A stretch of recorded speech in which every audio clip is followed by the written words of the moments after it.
We had sort of like what he calls an arranged meeting. So when we first met, he told me, before we proceed, we have to tell you how it is. You won't have your family there. It might get lonely. So I think that was a little bit of what I was expecting. But of course, the reality is sometimes it's even harder when you leave everybody behind. When I look at my teachers, they all seem really friendly, and it was. I thought the U.S.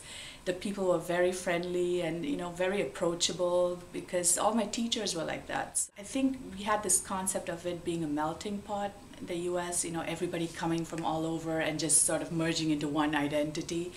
I think that perception has changed a little bit, but I think Americans are more accepting now than they were when I first came here in '89, about the different cultures, and they're more willing to absorb the different aspects of different cultures now than maybe they were when I came, or even before that. When I first came here, everything seemed so big and vast. You have the concept of America being big, it's one of the biggest countries in the world, but still, just the scope of everything, the buildings, the roads, compared to India especially, you have narrow roads and so much traffic, and here you have these highways. Like, I remember when somebody came to pick us up from the airport when we landed here, one of our friends, and he was driving us back on 101, and it was we were going so fast, I couldn't believe it.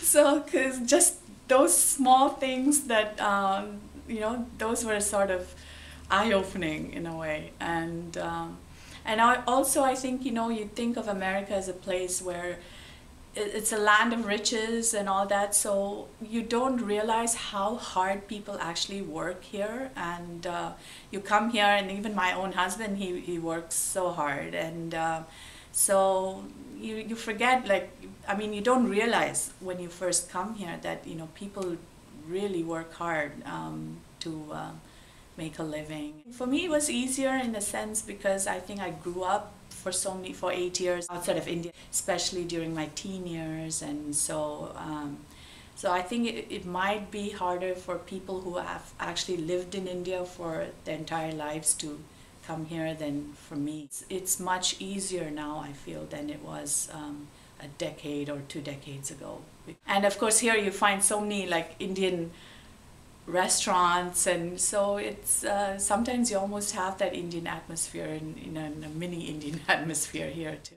The best day might have been when we actually went to San Francisco for the first time. It was so beautiful, and we went to see the Golden Gate Park and all that, and Golden Gate Bridge, and so it was so different from from India or even or Africa. So I think that was probably one of the best days I had.